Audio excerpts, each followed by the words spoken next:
5 of the 6 projected Philadelphia Eagle wide receivers, pretty much set in stone. You've got Alshon Jeffrey, you've got Jordan Matthews, you've got Torrey Smith, you've got Matt Collins, and you've got Nelson Aguilar.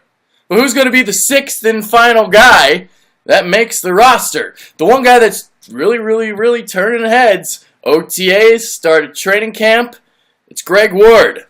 Coaches are gushing about him. Let's take a listen. Doug Peterson's up first. He's caught our attention, and he's done it. He's a smart kid. Number one, former quarterback, so obviously he knows what he's doing, and just excited now. I think these next couple of days we start getting the pads on too, just to see where he is from a physical standpoint as well. And then as we increase the volume of information and guys get tired and things like that, see where he is mentally. But right now, pleased with his performance and what he's done.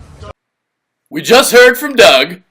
Now it's time for offensive coordinator Frank Reich, who says that Ward has been phenomenal. I think Greg's transition has been phenomenal. Again, okay, I say that, I get excited as a coach. I see he has some really instinctive, natural movements as a slot receiver, things that are even hard to coach that he does exceedingly well. He has a knack. He has very good ball skills. So I'm really surprised, and I just think he's way exceeded expectations. Again, now on the other side of me, okay, Frank, temper that. We still got a long way to go. A long way to go indeed. Now, Ward did play some wide receiver to start his career at Houston before ultimately making that transition to quarterback, but back at wide receiver now. And how can you not be excited, especially when you see one-handed catches like this?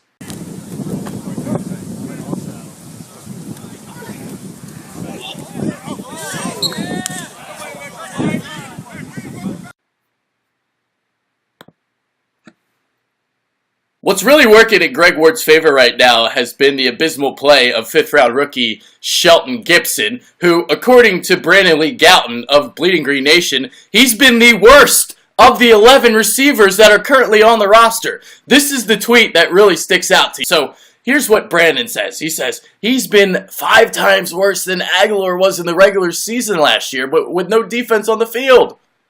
That's not good. That's a lot of stinkage right there. So if Gibson can't turn it around, that definitely opens up the door for Ward to potentially make the team and put Gibson on the practice squad. Obviously, Gibson and Ward, they aren't the only receivers fighting for that 6th and final wide receiver spot. You also got Marcus Johnson, you got Bryce Treggs, Paul Turner, and David Watford that are going to be competing for that spot as well. So we'll see what happens over the next couple months. A lot of preseason games to play. You got 4 of them. You got to put the pads on, so we'll see what Ward can do from a physical standpoint, as Doug was saying during his presser. So while there is a long way to go, Ward is making his mark, and it looks like he's heading in the right direction.